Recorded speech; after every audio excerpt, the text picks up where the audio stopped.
It's Ken Gagnon with this week's IndieSider podcast, where I play indie games and then interview the developers, and this week's game is Sunless Sea, the sequel to Fallen London, a browser-based choose-your-own-adventure kind of text-adventure game. This game features many more graphics than that, and it is all the more challenging for it. In this game, you are in the subterranean realm of a Victorian world where nothing is not wanting to kill you. Basically, everything is against you. And you get to choose an avatar, create a character. So I'm going to choose a past, and that person will be a street urchin, a poet, a veteran, a priest, or a philosopher. Kind of like Oregon Trail. Do you want to be the carpenter, the banker? I'm going to go with the philosopher, and that gains me various skills and abilities. Echoes and mirrors. There's a lot of terminology in this game that you need to learn. Various terms that they use for your skills and your currency. Now I have to choose what is my ambition. I'm going to say I'm a philosopher, so I want fulfillment. And great. And my title, my gender, captain will be fine. Continue. Okay. I'm going to go with Mon Capitan as my name. Accept. Advice. There's a lot of reading, of course, because this is basically a text-adventure game with graphics. And this is where I'm going to get a quest, I believe.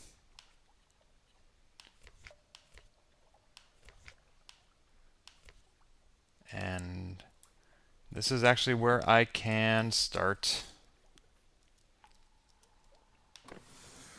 going about my business. So here I am. I'm a little boat guy.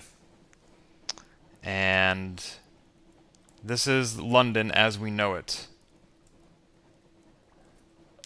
I can send a bat out that will do some reconnaissance and add some land to my map. Just push M for map, and that's everywhere I've been so far. The Wolf Stack Docks, Fallen London. Gonna turn around here. And I really don't have much in the way of a crew. I probably should have done some more time in the ports. But this is the abyss I just discovered. Bad Stevener's Abyss. There's another boat over there. With any luck, they're not here to kill me. And there will be monsters that I'll encounter. There are all sorts of squids and bats that want me very dead. But you can collect various tasks. You can bring people from one island to another. You can buy items in one part of the world, in one port, and sell them at a higher price elsewhere, sort of like the old game Taipan. And you can see that I'm gaining fragments here, and I can bring those back to Fallen London and report on what I've discovered and be rewarded for my exploration. I can also punch up my speed a bit, but that uses up my fuel and perhaps increases my engine temperature to an unsafe degree. See, down here it says, beware, your engines will occasionally explode. And those are some bad guys. And they are firing at me. I can turn my lights on and off, make it hard to find me. But, oh. So I just fired at them by clicking. Oh my gosh, they're doing a lot more damage to me than I am to them. Oh dear. One more shot and they should be out of business. Oh, they missed me. Because I tacked hard to starboard. Got him. Now let me see if there's anything I can pick up from having destroyed them. I will loot and scuttle her. The Z's aren't safe. That, again, is a terminology that they use for C's. I now have a cache of curiosities. Crates. The source of sustenance, so I now have food. One fuel and... Okay. So that's what I found. So if you really want to get into this fictional world that Failbetter Games has created for us, I recommend spending some time on the Sunless Sea wiki and learning what all the different words mean. But in the meantime, I am going to speak with the developers and see what strategies they suggest and what challenges they faced when creating this world for us to explore. Here today to talk about Failbetter game Sunless Sea is Liam Welton, the programmer for the game, or one of them. Hello, Liam. Hi there. And we have Chris Gardiner, the senior writer for Failbetter Games. Hello, Chris. Hi there. How are you gentlemen today? Very good. Yeah, fine, thank you. Excellent. Thank you for giving me a time out of your day. You're busy at work in London. I understand it has not yet fallen into the sea. Not yet. There is always time. No, We're always on our not just guard. that. We're so close to the coast that we'll be the first to know about it should it happen. We're right at the mouth of the Thames, aren't we? All the more reason to follow you on Twitter for the late-breaking news. All right, so obviously Sunless Sea is based on Fallen London, which was a browser-based game, but for those of us who haven't played Fallen London, will we have any difficulty diving into Sunless Sea, or do we really need that background? No, I don't think so. I think the approach we take is that if you play one game, you will find more Easter eggs, and you will in the other, and you will kind of see bits of the setting in a different light or from a different perspective. But you don't need to play one to play the other at all. They just complement each other. Yeah, it's got mechanical differences, but thematically they're both quite sort of self-contained. So they obviously there's I was going to say a shared lore pool, I suppose. It's all the same world. Yeah. But you find out as much about the world in both the titles independently. They complement one another, but they're not. It's not necessary for you to play both. Many people do. Many people do that. You mentioned some mechanical differences. These games have a lot of similarities in terms of interface, but they're very different in terms of presentation and graphics. And a little bit in gameplay. Fallen London has been called by some a text adventure and Sunless Sea a roguelike. Would you consider these labels to be accurate? I think text adventure's fair, yeah. It's Fallen London's a lot less linear than the traditional text adventures are, but it is an adventure and it is conveyed entirely through text, so, it'll do. As a title. Yeah, we will take it. Roguelike's a bit, I don't know, roguelike's a bit tricky. What do you think, Liam? So there's the two things that identify a roguelike are randomness and death, recurring death, and that's completely absent from Fallen London. Fallen London, you can't die. Death doesn't really exist in Fallen London as a concept, even, which was actually kind of that was a bit tricky from a lore perspective when we decided we wanted to do a roguelike in the same universe. Why do people not die in the city of Fallen London, but they can die on the Undersea? But that was a bit of clever writing, got us out of that that problem. But yeah, I think roguelikes fair. Every time you die in Sunless Sea, which happens frequently, it's a very difficult game.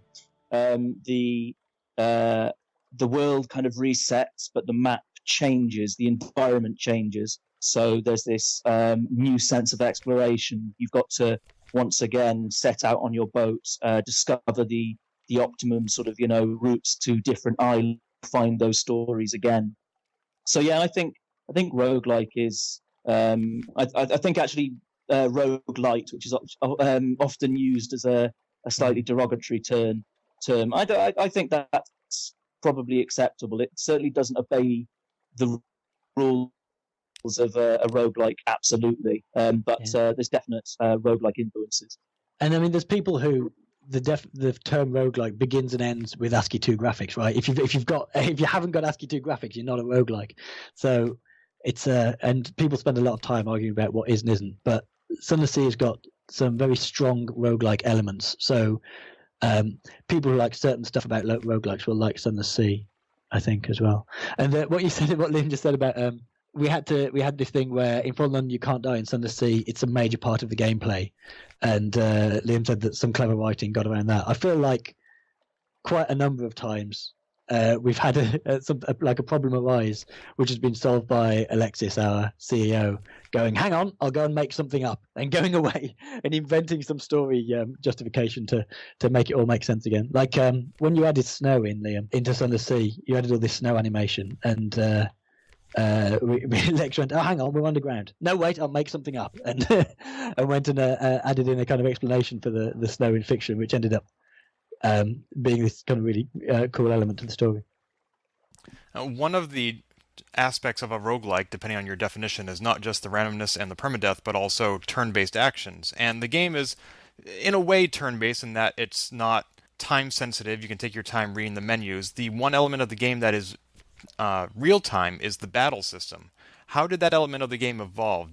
Did you experiment with other models as the game was developed? The original idea for the combat system, that we knew that we wanted like a big part of dangerous sea exploration for people is encountering pirates and sea beasts, and we knew that we wanted that aspect of the game in there. It was originally conceived as a sort of semi-turn-based combat system, sort of akin to FTL. So the idea is you would queue up a series of attacks and then respond to your enemy's attacks. And it was all about keeping your enemy illuminated while trying to evade their attacks and get your own in. And we went into early access with this, and we felt internally it was lacking something, particularly atmosphere, which was one of the key things we wanted to really nail in Sunless Sea, was that sense of kind of like loneliness and exploring this great unknown area. And there wasn't really any of that. So the combat system didn't support that, and as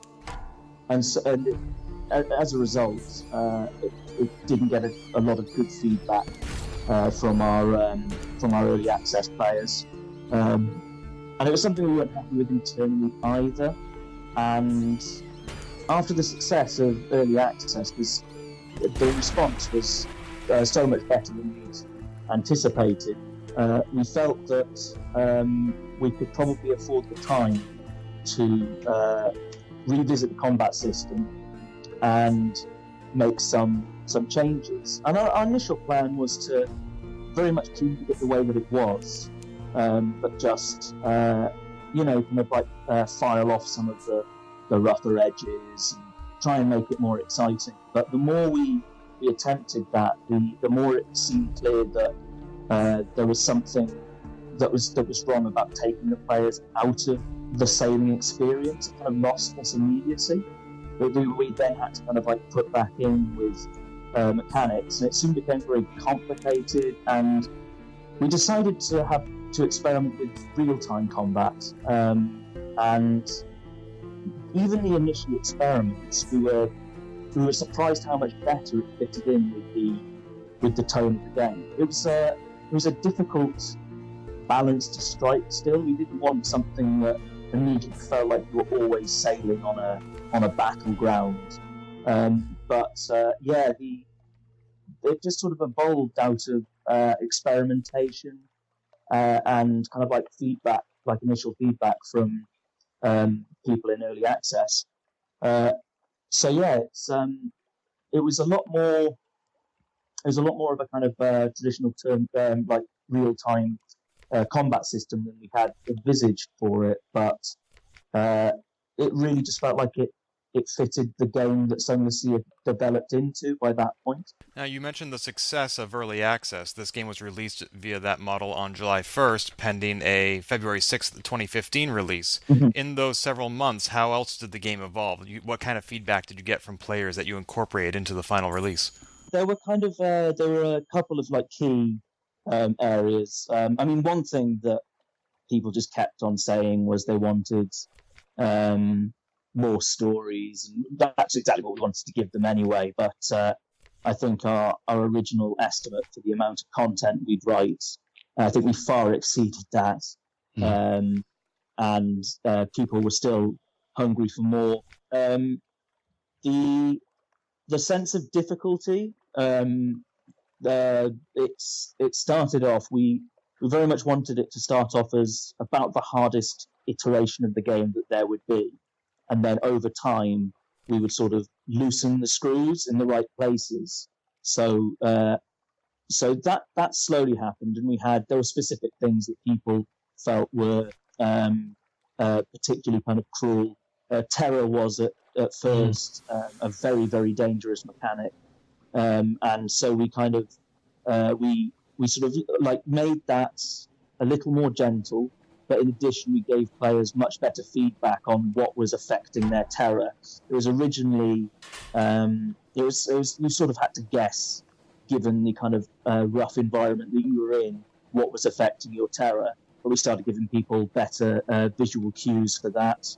I would say probably the biggest change was the legacy system, which at first was pretty unforgiving. If you died, you could choose a new map or keep your old one, or you could take one of your officers, and then that was about it. And we slowly built this system that allowed you to leave a little more behind for each of your following captains if you were smart about it when you were playing the game. So you can create a will, and you can have children, and they will inherit your goods, or whoever you pass your goods onto will inherit them.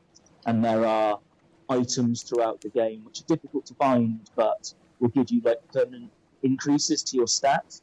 So it stopped it being this hard reset, and instead it kind of created this sense of continual progress throughout the legacies of your captains. Now, prior to the game being available on Early Access, of course, it went on Kickstarter for funding, and this was not Failbetter's first Kickstarter. You'd previously successfully fundraised for Silver Tree, a previous game on Kickstarter, but the Sunless Sea Kickstarter had over 4 times as many backers as Silver Tree did. So, to what do you attribute that show of support?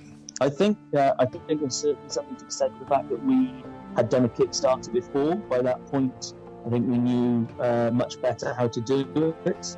We spent a long time working prior to the actual Kickstarter, mock-ups and prototypes. So even though there wasn't a playable demo for Sunless Sea when we did the Kickstarter, but we had an awful lot of supporting material, and I think internally we were very clear on the vision. So I think if you look at the work that went towards the Kickstarter, internally we had a good sense of how it would look, how it would play, and that made communicating it to our backers much easier. One of the things that helped was, like Liam said, we got some kind of running prototypes of Sunless Sea, so people could see what they were getting. And Sunless Sea is a very visual game. The art's done by our artist Paul Arendt, and it's very lush. It's very beautiful, and it really sells the atmosphere of sailing this lonely, dark, subterranean sea. And I think that really resonated with people, and that's something that Silver Tree was another text game, and it's quite hard to do sexy videos of text. You can make the words move quickly across the screen, but that doesn't really help. It doesn't create a sense of drama. But people could actually kind of see the videos for Sunless Sea and see what they were getting, and decide if the vision kind of resonated with them or not. And it obviously resonated with a lot of people. Now, this was quite a change for Failbetter Games, from Fallen London being a browser-based game to Sunless Sea being a Unity-based downloadable game that you install through Steam. Did the company have to grow or expand and pick up new skills and employees to develop this expansion to this world? It absolutely had to pick up new skills. Like you said, this is our first Unity game. So a lot of the team had to skill up to do it. We have grown as a result of Sunless Sea's success. But the way we tackled, before we knew it was going to be a success, the way we tackled the demands were we approached a number of very talented, very regarded freelance writers to write chunks of our content. And because of the structure of Sunless Sea, with you sailing between different isles, and each island's having their different stories. That lends itself quite well to freelancer contributions, because you can ask a freelancer to do a particular island and give them a brief for that island, and if there's a slight kind of change in tone between the islands, that's a good thing. That helps add diversity to the game. In Fallen London, it's much more sort of all the content goes into the same pot, and it's kind of more important to have a very consistent, even tone. But Sunless Sea can bear a bit more differentiation. So yeah, we made use of freelancers to help contribute the Sunless Sea content, although the bulk of it was still done by Alexis Kennedy, our CEO. And some of those freelancers were people like Meg Giant, who wrote Around the World in 80 Days for Inkle, and Richard Cobbett, who's been writing about games for years and years and years. Yeah, we're really pleased with how the freelancers worked out. You mentioned that a lot of the story was still written by Alexis, but you also, of course, contributed to that, being the senior writer. And I'm curious to know what sort of inspirations you drew from during your world-building process. For example, just broadly speaking, the fact that the game is set so much in the dark and that there are unspeakable monsters lurking in the mist makes me think very much of Lovecraft and Cthulhu.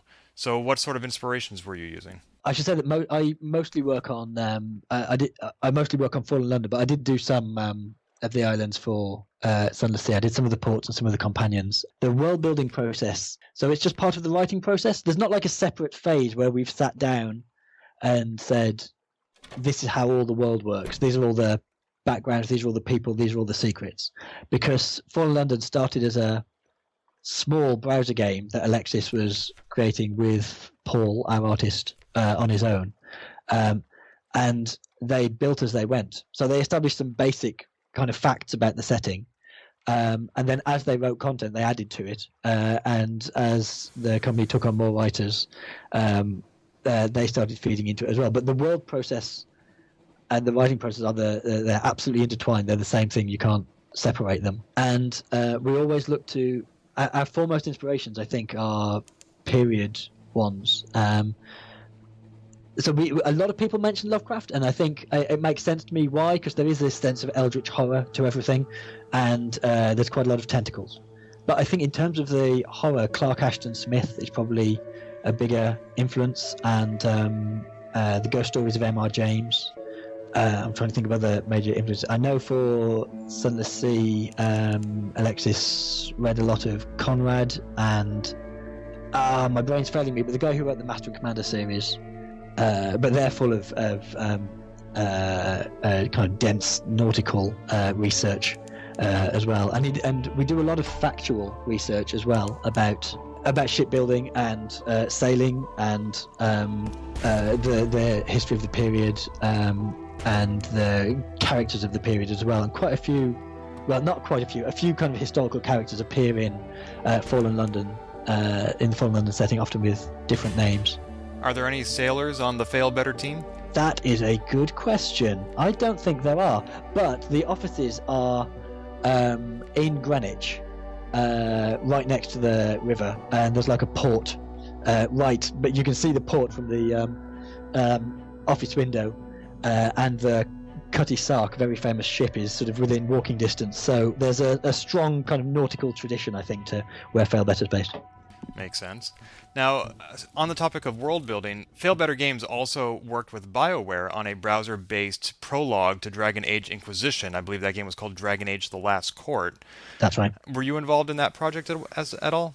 Yeah, I was the main writer on that one. Alexis did the high-level design. I did the kind of implementation and the writing, most of the writing. That was really good fun. It was a bit of a delight to work on as well, because we've been BioWare fans for years and years and years and years. So what was it like to play in somebody else's sandbox for a change? We've done that before. We did a project in partnership with an author called Erin Morgenstern, who wrote a book called The Night Circus, and we wrote a companion game for that. And we've done other projects in other people's sandboxes as well, so we're kind of used to it. It was especially fun doing it in the Dragon Age setting. BioWare was so open to us contributing to the setting. We got to invent a whole new part of Orlais.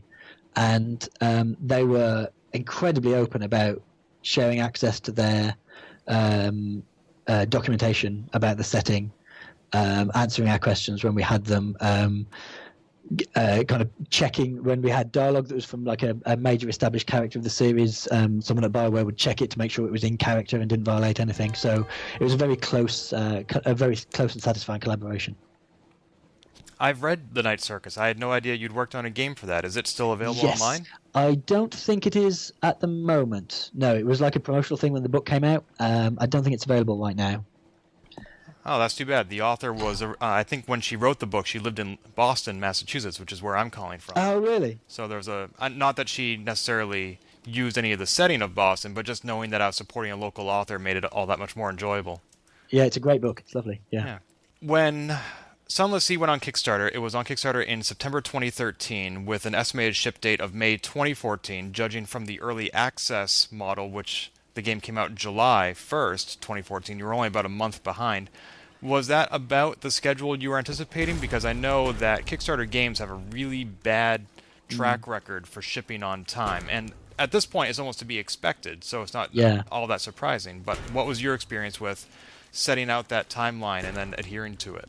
I think I'll kind of broaden that and say I think all games have got a bad track record for being released on time. Fair enough. It's particularly obvious in Kickstarters because you have to say when you've expected releases and things tend to slip. It did take us longer than we expected, but partly that was because it got such support that it became a bigger game. I think the original idea for the game was probably, I think it was like a third of the amount, or half the amount of content. It was, less than half the amount of content it ended up with. Anyway, it grew because people, as a result of the feedback and the interest, I think. I'm trying to think of particular challenges faced along the way. Revamping the combat system was a big and unplanned thing that required sort of scrapping a chunk of work and then starting a whole new, quite daunting set of work from scratch. And Liam led that and did an amazing job, I think. But yeah, that certainly wasn't part of the initial plan. And there's, I think one of the ongoing challenges, I guess there was a lot of the challenges were a result of the size of it. So there's a massive amount of art in Sunless Sea, and it's all done by one person. Paul Arend did every single island, every ship, every illustration of the port, every character, every single bit of it. So he's been drawing like a maniac for the whole period. And when we were writing the content, we had this huge quantity of content. So we approached these talented freelancers to help us do it. But then the more people you've got working on it, the harder it is to keep everything meshing together. And one of the key things about Sunless Sea is the stories kind of stretch across different islands. So you go from place to place, and as the story is one of the rewards for exploring, I guess is what I'm saying.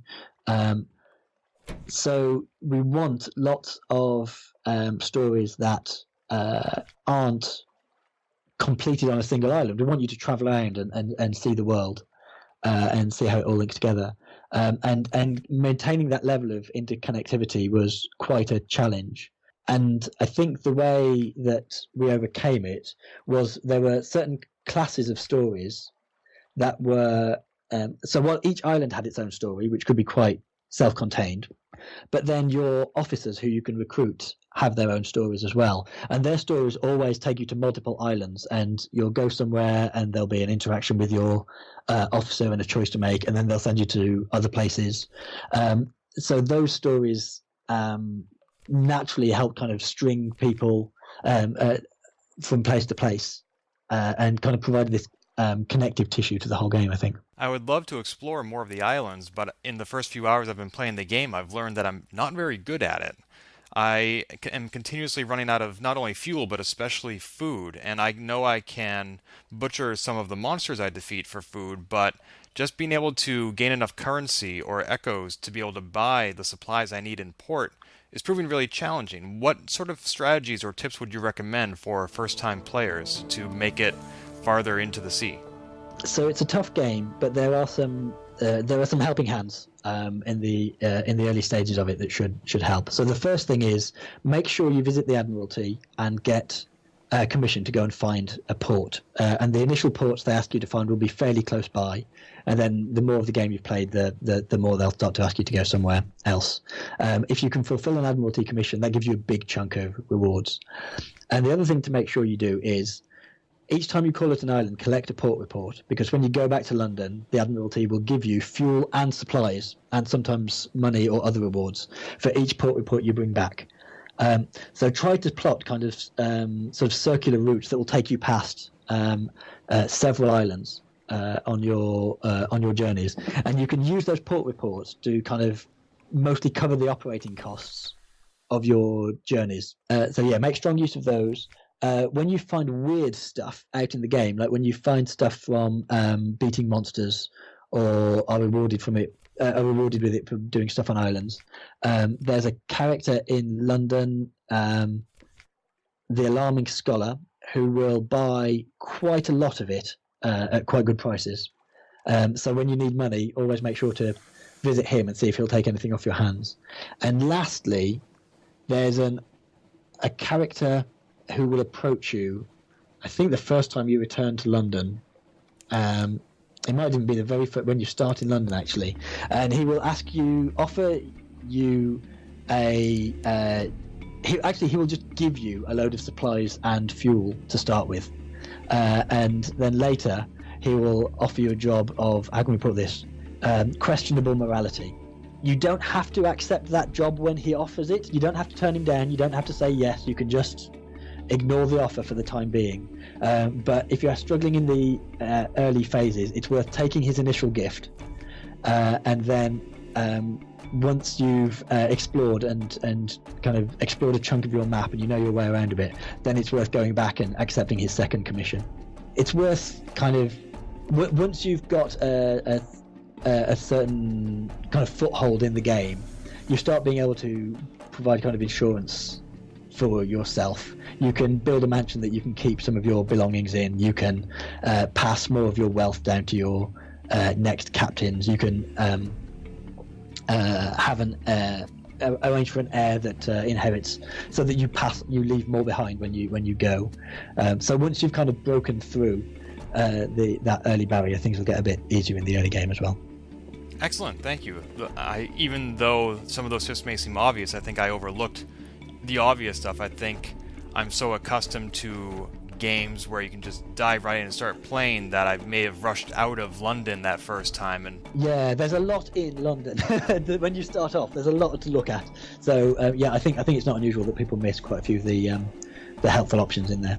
Sunless Sea is an expansion on the world of Fallen London. Are we going to see this world continuing to grow, such as through expansions, DLC, sequels, or more spin-offs?